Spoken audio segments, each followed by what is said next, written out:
Mukyala Mugerwa yattabba ebiro biri nga n'akatonnya mu nsiike gye nnawaabira mwasigala mwebuuza gye byakkira nga mmaze omunaabira mu maaso olw'obutembwe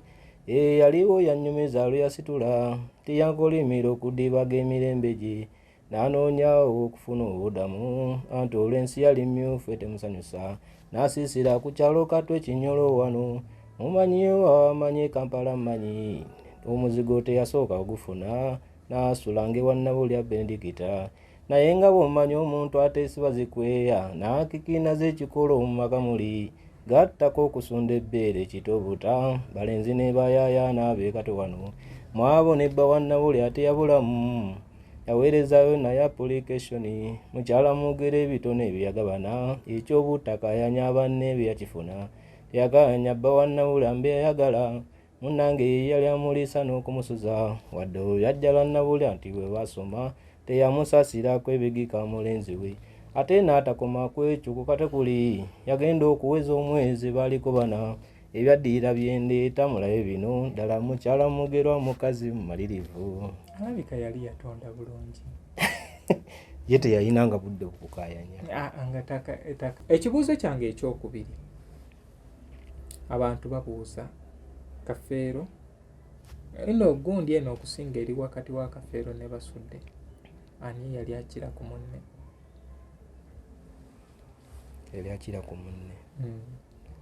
nze nno ekibuuzo ekyo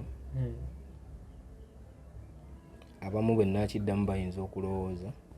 nti olw'okuba ndi muwagizi wa Amani Basudde naye abasajja abo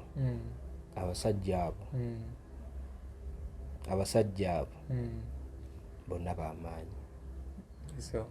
sijja kukompeyalinga myaka oli gye yayimbira nono gye yayimbira naye abasajja abo bonna b'amaanyi nenze bw'oŋŋamba okulondako God oba greatest of all time nja kukugamba Amani Basudde olw'ensonga Basudde teri kyataayimbako oba mbiseera ebyo byaliwo oba tebyaliwo buli kimu yakiyimbako Paulo Kafeero yayimba Paulo Kafeero alina byasinga ku Basudde mu kuyimba ne Basudde alina byasinga ku Paulo Kafeero. Yes, let's try to generalize. Basudde kikyasinga Kafeero? By the way, kino ekibuuzo nze kati omanyi kyengenda okolanga oba nakyaza maama Nakitto nga mubuuza oba nkyaziza Swazi mubuuza oba Mugerwa buli omu ngenda kuteeka debate eno so ngirekera abantu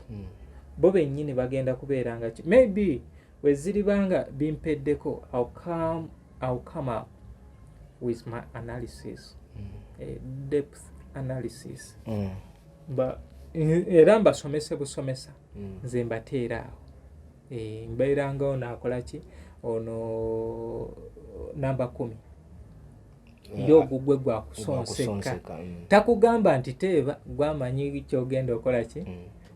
gwamanyi kyogenda yakuteerawo buteezi pass oye Ozil Fabregas negututwalira Fabregas n'owulira abantu nga bagamba KDB ne bawaana ba Odegaard abatalaba ku basajja nga Cesc Fabregas Dennis Bergkamp omuntu n'okwata pass nze kyenali njagala era Fabregas alina kye yali asinga abantu abo kineneko nti yalina dimensions zasobola okuwa mu kisaawe ez'enjawulo nti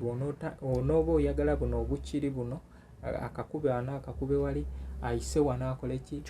akasuke eno kati ekyo kinoonya mu mupiira nga tokola ki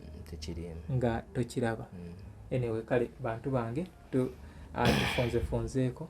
naye nga era abantu tuwongere obbajjukiza nti ebubondo gye tuli nga 10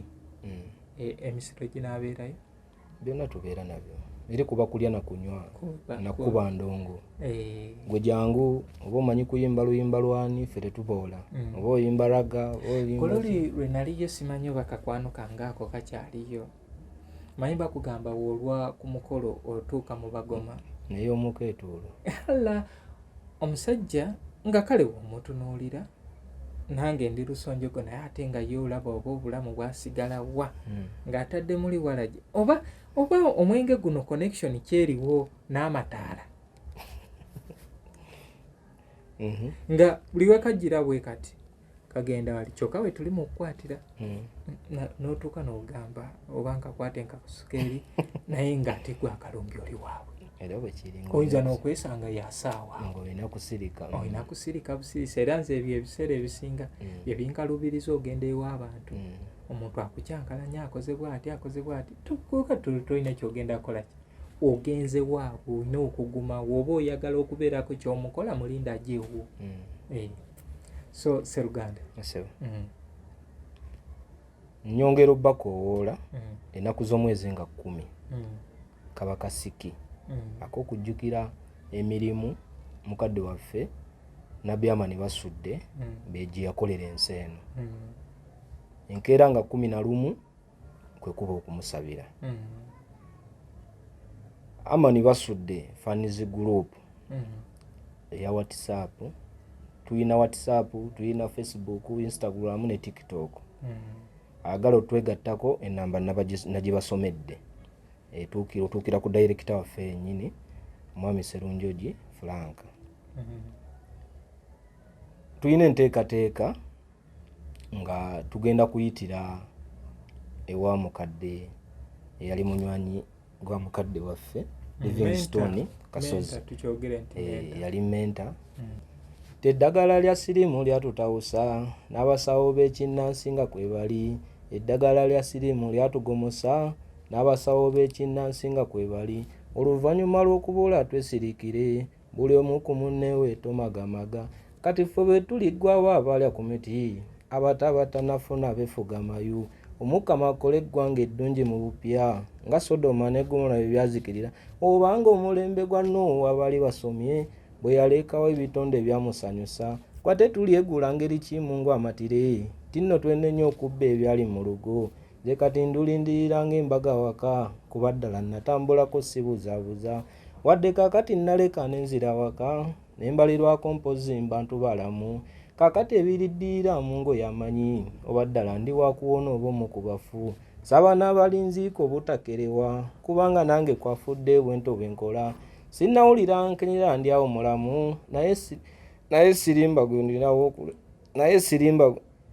sinnawulira nkenyera ndi awo mulamu naye sirimba gwendabako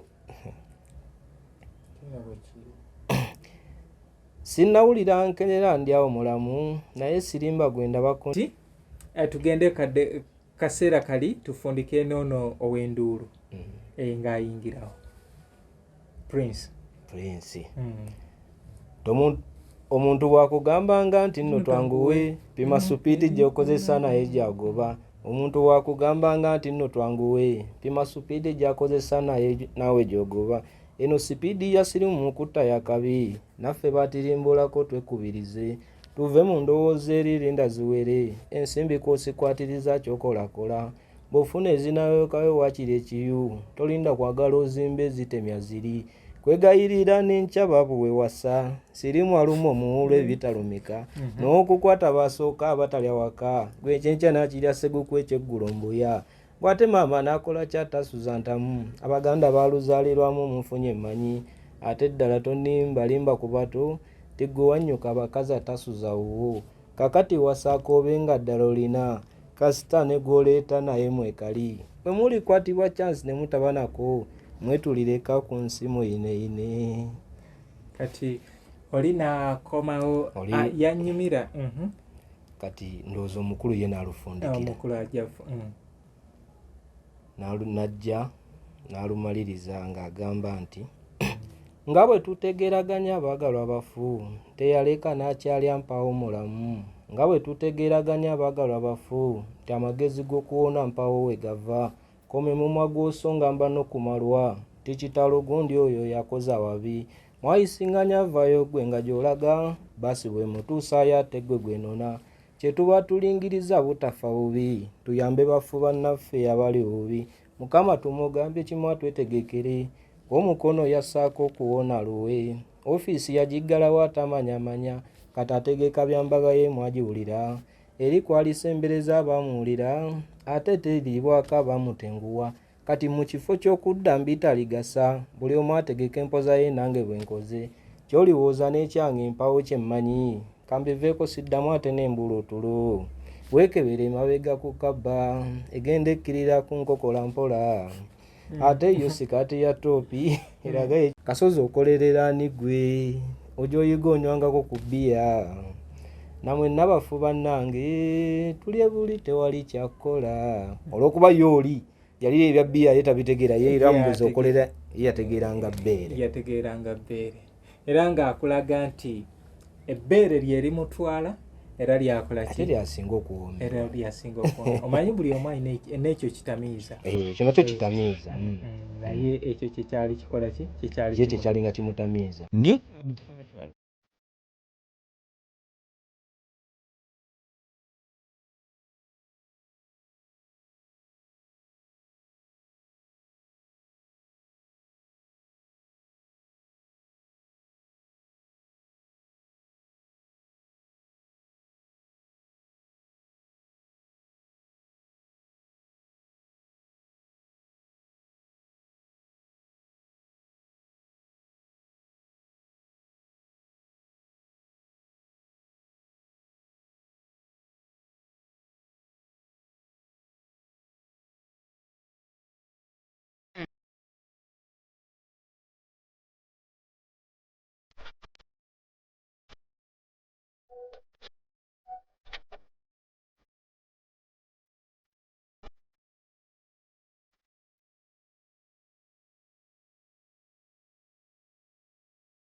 Okay, muntu wange nyongera okukwebaza nti weebale ekyo kyonna gy'otuusaako engalo, weebale okuba ng'ongoberera. Nze Muzungu David Kadongo Kamo music analyst, nkomyewo n'ekitundu kyaffe ekirala ndi ne mwami Nsereko Abdul, muwagizi wa Haman Semakula Basudde, agoberera ebiyiye bye n'emirimu egyo gye yatulekera. Mwami Nsereko, nsaba oyongere obuuze ku abatulaba olwo tudde n'ekibuuzo kyaffe. Bannange nyongera okubeebaza mwenna abagoberera omwami ono Muzungu David. Banna yakoze kyamaanyi okukuuma erinnya lya Kadongo Kamu nga liri ku ntikko. Kale temujjanga okwo, tusaba mwongere okutuwagira n'okumugoberera, mumusiime emirimu gy'akola, tumusiime ng'akyali mulamu. Tuleme mulinda nga ate Mungu amujjuludde nga bwe tusiima abalala. Sajja yayimba basiima ogenze, naye nze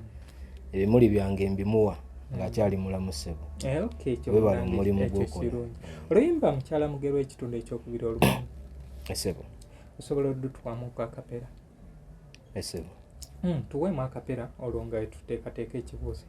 Ti mukyala mugerwa yattabba ebiro biri nga n'akatonnya mu nsiike gye nnawaabira mwasigala mwebuuza gye byakkira nga mmaze omunaabira mu maaso olw'obutembwe. Yaliwo yannyumiza lwe yasitula tiyankolimira okudibaga emirembe gye n'anoonyawo okufuna obudamu anti olw'ensi yali mmyufu temusanyusa n'asiisira ku kyalo kato ekinyolo wano mumanyiyo amanyi Kampala mmanyi omuzigo teyasooka ogufuna n'asula ng'ewa Nabulya Benedicta naye nga bw'omanyi omuntu ateesiba zikweya n'akikina z'ekikolo mu maka muli gattako okusunda ebbeere kitobuta balenzi ne bayaayaana beekato wano mwabo nebba wa Nabulya teyabulamu yaweerezayo naye application mukyala mugere ebitone ebyeyagabana ekyobuttaka yanya banne bye yakifuna yaganya bba wa Nabulya mbe yayagala munnange ye yali amuliisa n'okumusuza wadde oyo yajjala Nabulya nti bwe basoma teyamusasirako ebigika mulenzi we ate n'atakoma ku ekyo ku katekuli yagenda okuweza omwezi baaliko bana ebyaddirira byendeeta mulabe bino ddala mukyala mugerwa mukazi mumalirivu. Alabika yali yatonda bulungi. Ye teyayinanga budde bukukayanya. Yayamba nnyo abaako. Anti bakugamba nti ekintu kyotaagira tewateeka ya application mu kukifuna. Ne kyotaasasula nga bakikuwa. Kati waliwo by'oyinza okugira n'okodowalira. Kati olaba nga infrastructures nti nazimba ebizimbe nagula emmotoka yange nakola yammenya ssente ezo zammenya. Naye gwe kyewakula n'ogira okwezuula nga tomanyi na butabe bakitonda Katonda yagera nkya n'akuwa. Ate nga munne era naye aze n'eki kyakusabye. Ate nga kyoyagala kyayina naye kyayagala kyoyina. Mwanguyirizibwa mwanguyizaako ne batatukalubiriza. Omukyala mugero omunenyamu ayinamu ye yasobeza. Obukyamu bwe bwali luddawa. Obukyamu bwe bwokka. Katwa. Kyekiri kyeyayogera naga nti wotidde mugero yakugjayo mbazadde olwo nze yakusanga ku Ssekukkulu. Abakyala nabo bwe batyo mwebali ne firimu tuziraba nabafe abasajja tube n'obwongo. Kazi abo ojja n'akuteeka mu target naga nti omanyi nze naawe okugenda mu maaso nga tuli babiri katusooke tugyewo ande. Kati senga muteesa ne mugjawo ande ate muzungu wanaamukwana kati gw'onoosigalawo. Kati tulina okuba n'obwongo. Ene story ya 1985 byali gayaasa oyo mwami Mugerwa gwe baatwalira obulamu bwe olwa muggo gwa Musa. Omuggo gwa Musa. Omuggo gwa Musa gwaleeta ebizibu naye bwebwe obulamu bwe tutambuliramu era enkya n'eggulo tetugenda kulekerawo baziika abantu ab'ekikula ekyo. Nze naffe ye waffe tulina gwe twaziika emabega awo nti yagenda okugira okuddayo ewe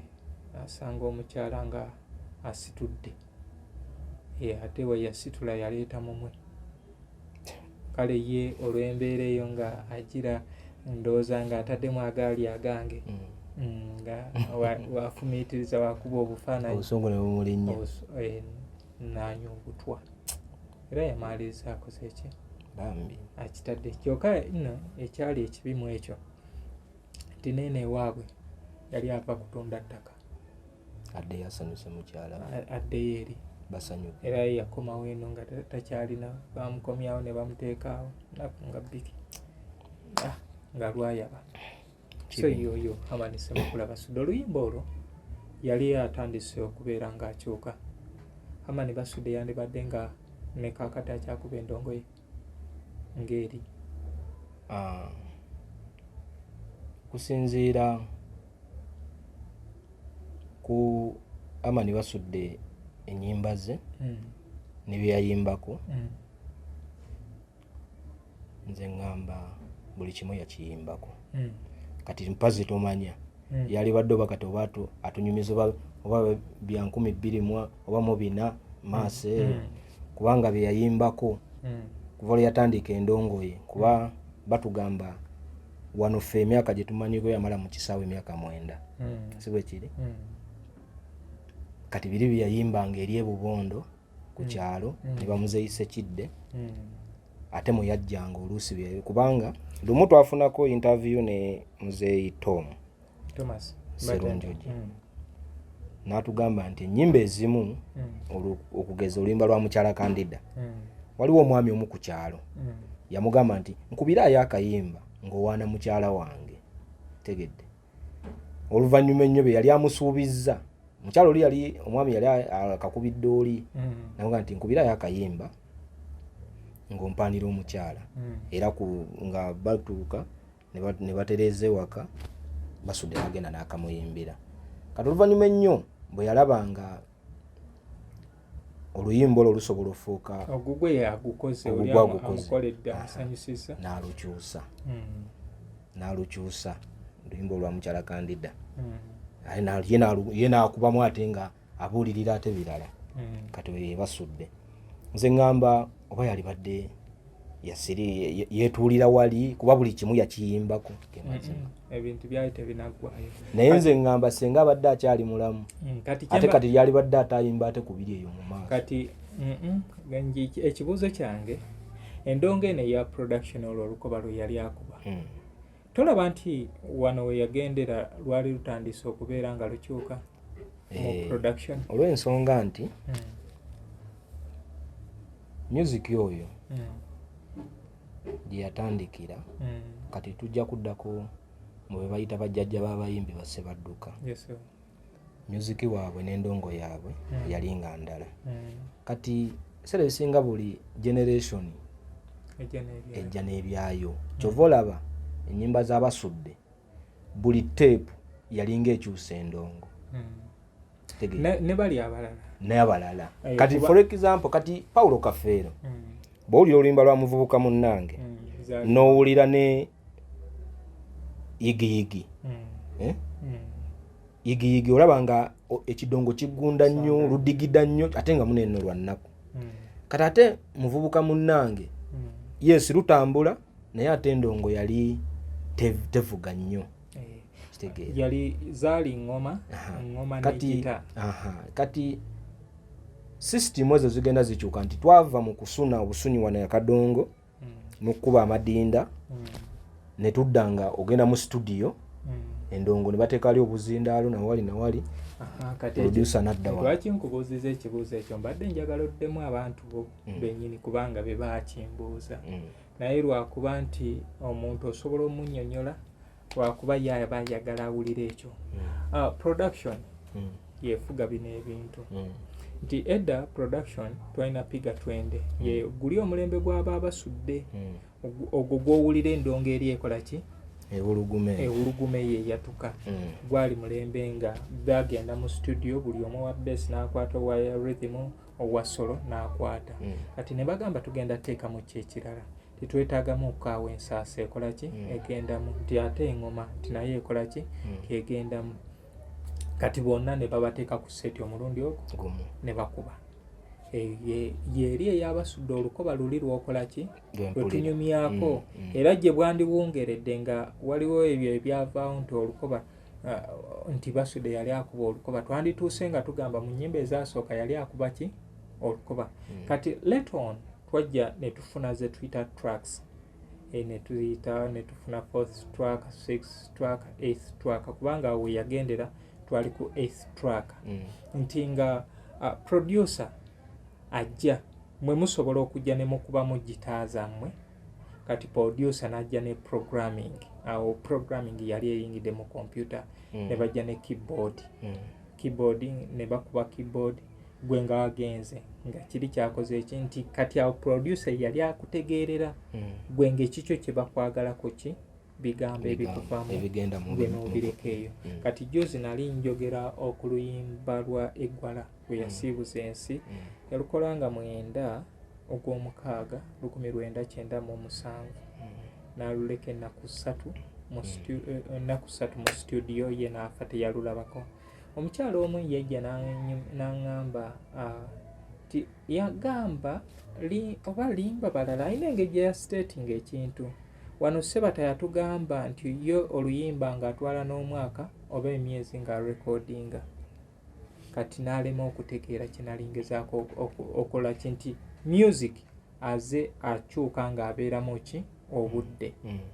nti wali twasooka nga ogenda mu gundi era n'ennyimba ezisinga baazikwatanga kiro nti mugenda mu studio ya Kase Music Recorders mugende Buwambo mumaleyo omwezi mulamba ono afuluma kabula dda nti ezze kabula dda neyingira ne bagikolera nefuluma negenda era kyekimu ku kyayanguyangako emirimu nti kati Basudde yali akuba endongo abo babusulwa nga bakuba balina abakubi nti ne bagenda ne bakola ki bakuba ekitaliiwo ku mulembe guno gwe tubadde tukola ki tuddiriramu nti kati saa zino ogenda mu studio yonna bayava ndina mukwano gwange bamuyita Vaspro ali awo Kazo ti ogenda n'ovaayo n'oluyimba teziri 8 ku 10 oluyimba lulina ku radio lubeera lukuba obeera ne bino bibabi nga kibabi okigambye babi jangu tukole ki jangu tuwuliriza akayimba kano tukatereeze kale embeera bwetyo kyekiri kyembadde nkubuuza ekibuuzo kyange ekyokubiri abantu babuuza Kafeero eno gundi eno okusinga eri wakati wa Kafeero ne Basudde ani yali akira ku munne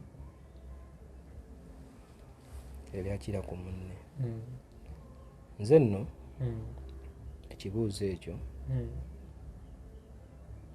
abamu bwe nakiddamu bayinza okulowooza nti olw'okuba ndi muwagizi wa Amani Basudde naye abasajja abo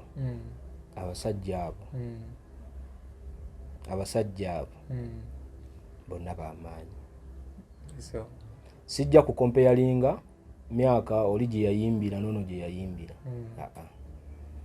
naye abasajja abo bonna b'amaanyi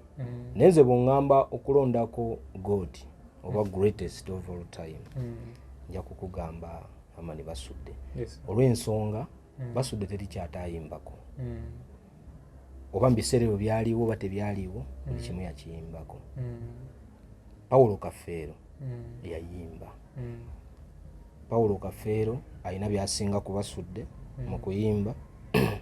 ne Basudde alina byasinga ku Paulo yes, let's try to generalize. Basudde kikyasinga Kafeero by the way kino ekibuuzo nze kati omanyi kyengenda okolanga oba nakyaza maama Nakitto ng'amubuuza oba nkyaziza Swazi mubuuza oba Mugerwa buli omu ngenda kuteeka debate eno so ngirekera abantu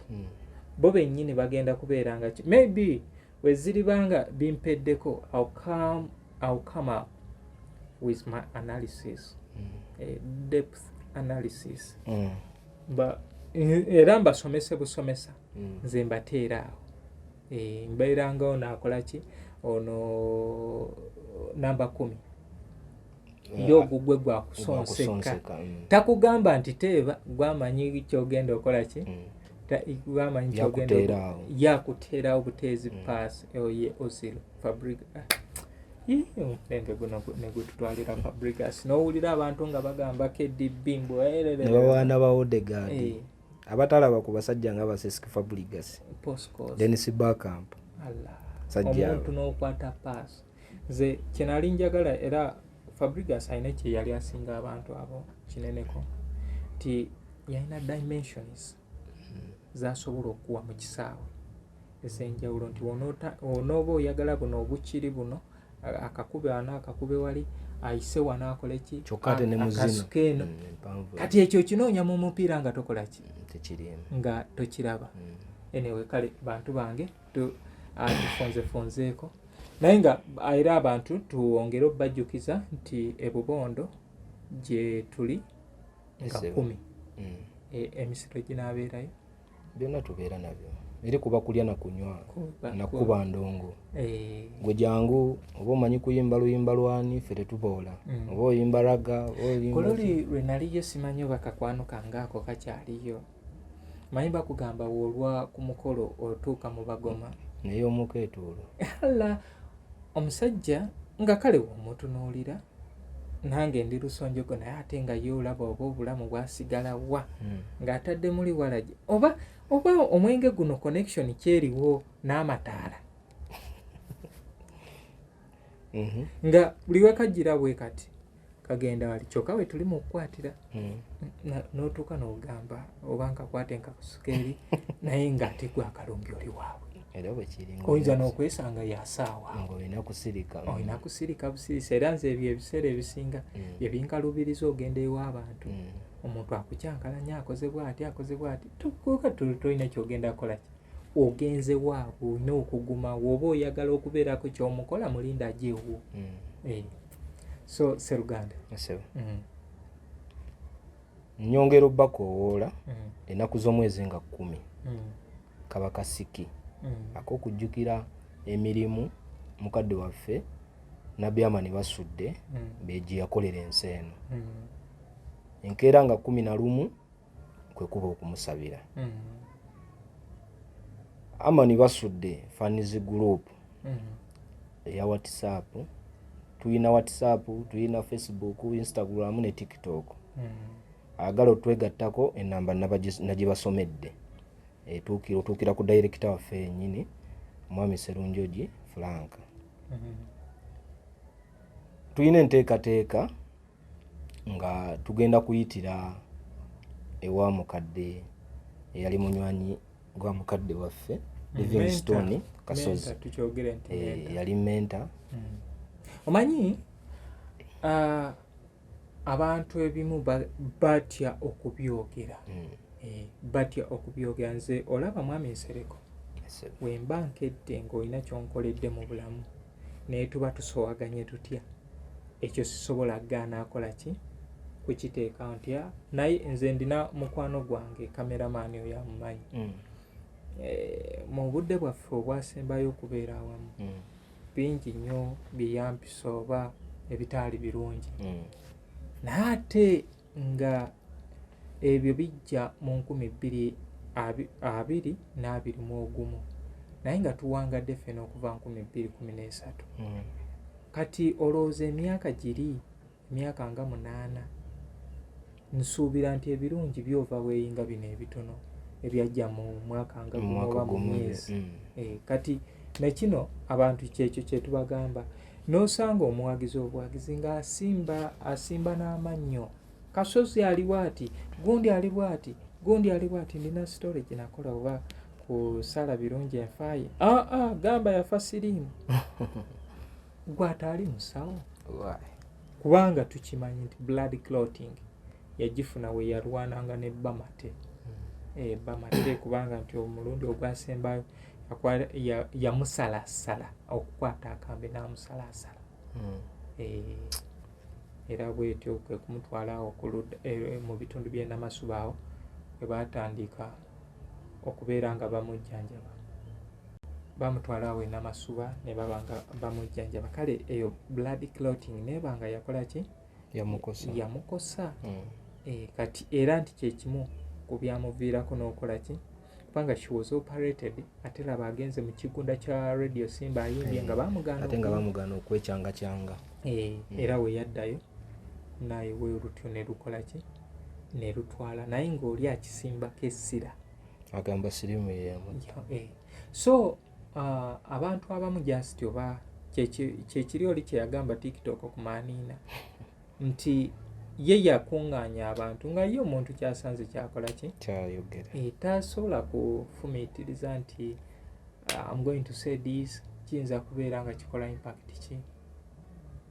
anyway lwakuba nti kati siriimu ndowooza kyafuuka part of us edda obulwadde bwaswazanga obu naye kati tetukyalina bwafuuka gundi kati anti oli asanga muzungu David nga lusonjogo n'agamba oyo bwalina siriimu ya musojja siriimu ya musojja kumbe munange ono gwolese wananyirira akoze eki ate munaye empeke nga zezimutuusizaawo ezityo zezimugezezza obwati era ne Salongo eyabagamba gundi siriimu wedda okutta yali wakabi naye abasajja ne bajja ne bagira taso n'agira n'agamba nti nga yakunga nti taso ekole ki ifuna akalambe ava ku kalambe ye nga yali ayagala taso eveewo omuntu bategeere nti muki nti mulwadde era oluvannyuma awo ndowooza awulira abatasonga bagamba ekimala kimala mulwadde byammwe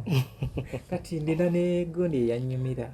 omwaka oba gwali gwa 2020 twabeerera mu covid 2019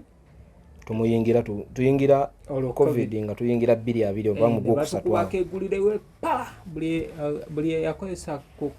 VAR ku gali mpitawa oba obupiira condoms eza lifeguard wakati w'omwezi gw'okunoba n'omwezi kubabuka wenna omwezi gw'ekumi ddayo weekebeze obupiira bungi bwali bufu awo n'owulira bane abantu baleeta embozi oba esiranya bizinesi z'abannaabo anyway naye twewalize mukama katonda nti nekyo yakitwala ogenda tusibuza luyimba ki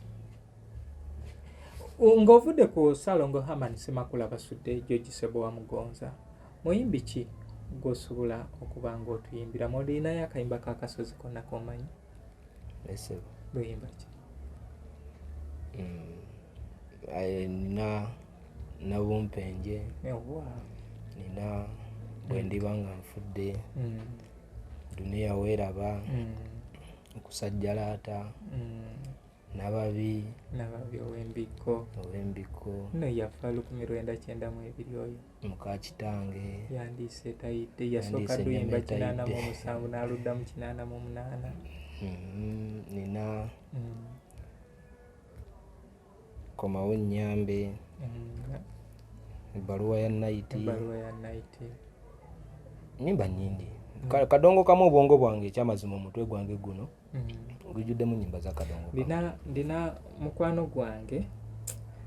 atambuza ndongo era natuukane Katonda omanyi buli omu amugabirira bibye nange byenkola waliwo abatabisobola nga tasobolako yadde ekwota naye ate nga naye kyakola nange sikisobola nze mu bimu ku byensobola munange nsobola bino byakulasana naye ngamba okuyimba nzimanyi naye ate oba oliawo omanyi Katonda wakuwa amagezi wakuwa ekitone n'obusiru wateeka okimanyi nti bannabitone abasinga bwe gwogamba nti oyo munnaye ekitone wanjawulo nnyo n'obusiru aba abusembereza kumpi oba ebintu ebiyinza okumulemesa okugenda mu maaso tulabye omusambi w'omupiira gwe bayita Neymar ekigambo mpisa kyekimu ku bibadde ebizibu bye naye nga weeba talent wise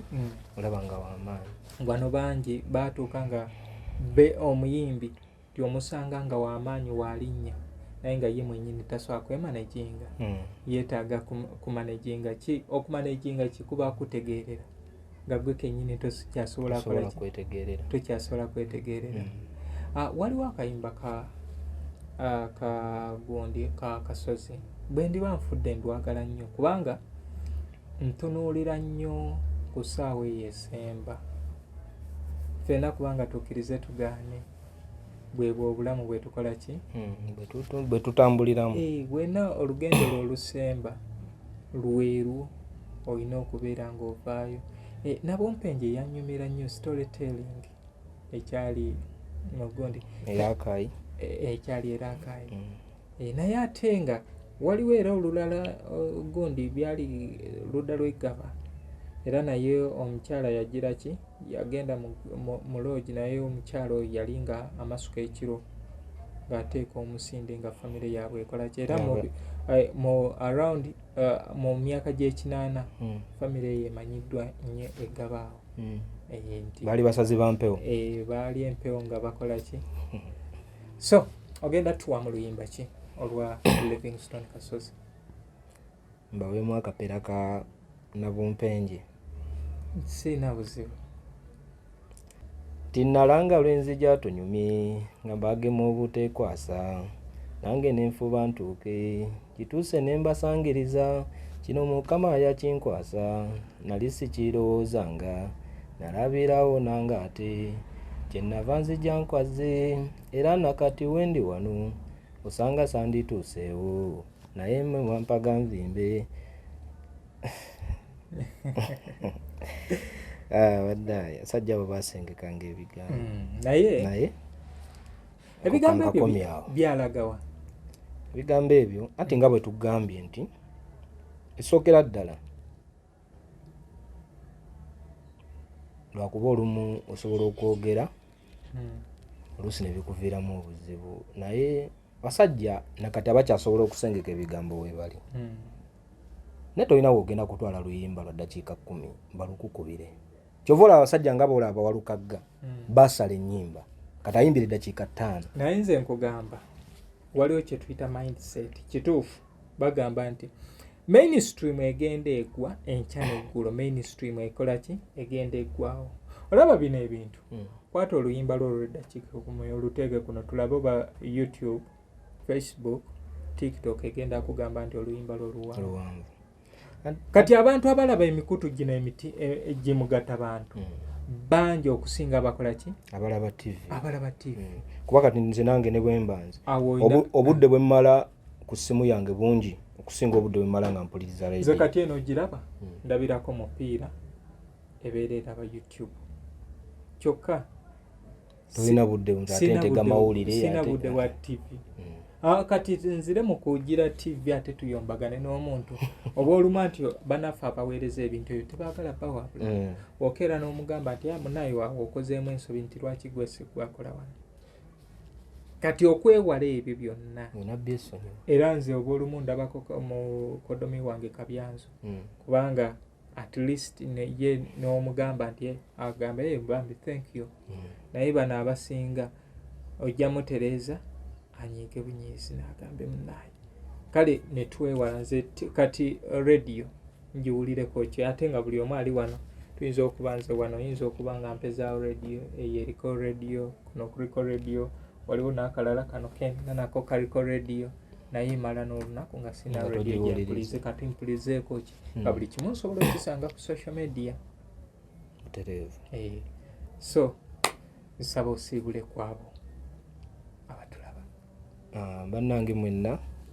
abatugoberedde okuva gye twatandikidde okutuusa wano nga tuwunzika mwebale nnyo obudde bwe mussaamu data wammwe biseera tusiima nsaba mwongere okugoberera omwami ono Muzungu David mulimu gwakola gwa ttendo naffe eyo mutugoberere tubeerayo nze Nsereko nkola ne maama Aisha Nakitto ne muwala we Nakato basudde oba olina mukolo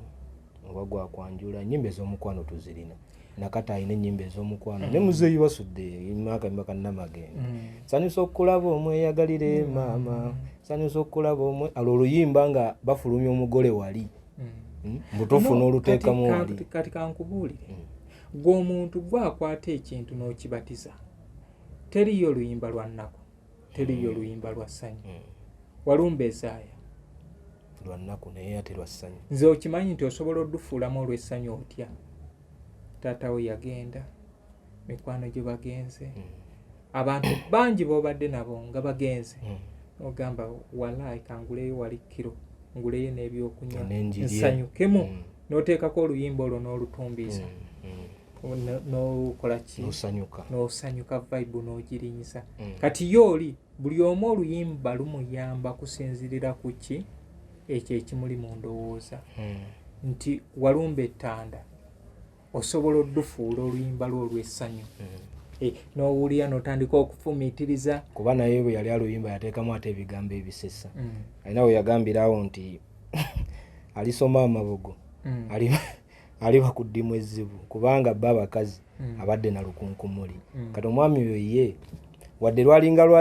nga tabulamu era kateekamu anti kati kyekyo kye bagamba kyekyo creativity egenda ebulawo mu kayimbi kwekyo kye bagamba nti akutwala n'akuzza tikati nze nnyo peteroli atali mmotoka oli wali oli munaye anti kati lwe luyimba yafuka anthemu y'abafu era woowulira oluyimba olwo ng'otegeera waliwo yakoze eki waliwo eyakitadde tikati oli wali n'omufuuwo ng'owulira kati oli mukkaaba kati nze nnyo peteroli nze atali bajje bakuba ogubundu kati ate munaye n'osooka n'odda wano ennaku n'ogiteeka ali n'okola mpeeyo ecupa kati bebo abasajja art creativity so ze mbakubiriza nti abasobola mujagenda ebubondo Kokonjeru ne abantu Livingstone Kasozi naye abeere inducted mu mikolo egyo gye mukola ki gye mukola kiri kyenkugambyeko ali mu kusooka kiveewo tubeere ng'abantu bano bonna they were 3 baali baluganda era buli omu alina etoffaali ddene. Tewabalaba Nakivubo nga bayimba ekiwuka ekyaggwa mu ntamu? Nabalaba ku ntambi nga wadde omu ye yali yayiiya oluyimba naye buli omu yamuwamu paati. Kasozi n'ayimba eddagala lya siriimu lyatutawusa n'abasawo b'ekinnansi nga kwe bali bwalumaliriza Kafeero najja n'abalyasho omuntu wakugambanga nti nno twanguwe pima gabaaluyimba ate ne balunyumisa ate n'okusinga eyali kyembadde nninze kyokka. Kakati mu luyimba omwo ani yasinga okubanga ayambala oluyimba lw'ekiwuka ekyaggwa mu ntamu Nakivubo? Engeri oluyimba olwo kubanga nze mu ntegeera yange basudde okuyiiya oluyimba olwo yaluyiiyanga tribute eri mukwano gwe Livingstone Kasozi okumulaga nti ffenna abali wano ffenna tuli balwadde komya omumwa gw'osonga mbanno ku malwa kitalo gundi oyo yakozaaki awabi basi emutwala bwedda ekimaggwe kwe ganagezaako okumugumya tegeera kati mu kumugumya okwo Kasozi yayitula mu paati eyo ya eddagala lya siriimu lyatutawusa n'atuuka waliwo yatuuka eddagala lya siriimu lyatutawusa n'abasawo b'ekinnansi nga kwe bali eddagala lya siriimu lyatugomosa n'abasawo b'ekinnansi nga kwe bali oluvannyuma lw'okubuula twesirikire buli omu ku munneewe tomagamaga kati ffe bwe tuliggwawo abalya ku miti abatanafuna befuga mayu omukama akole eggwanga eddungi mu bupya nga Sodoma ne Gomora bye byazikirira obanga omulembe gwa Nuuwa bali basomye bwe yaleekawo ebitonde byamusanyusa kwate tulyegula ngeri kimungu amatire tinno twenenye okubba ebyali mu lugo nze kati ndulindirira ng'embaga waka kuba ddala natambulako sibuzaabuza wadde kaakati naleka n'enzira waka nembalirwako mpozi mbantu balamu kaakati ebiriddirira mu ngo yamanyi oba ddala ndi wakuwona oba omu ku bafu saba n'abalinziiko obutakerewa kubanga nange kwafudde bwento bwe nkola sinnawulira nkenyera ndi awo mulamu naye sirimba gwendinawo naye sirimba sinawulira nkenyera ndi awo mulamu naye sirimba gwendabako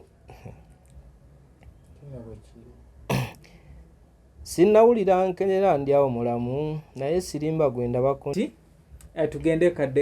kaseera kali tufundike noono ow'enduulu ng'ayingirawo Prince omuntu bwakugambanga nti nno twanguwe pima supiiti gy'okozesa naye gyagoba omuntu wakugambanga nti nno twanguwe pima supiiti gy'akozesa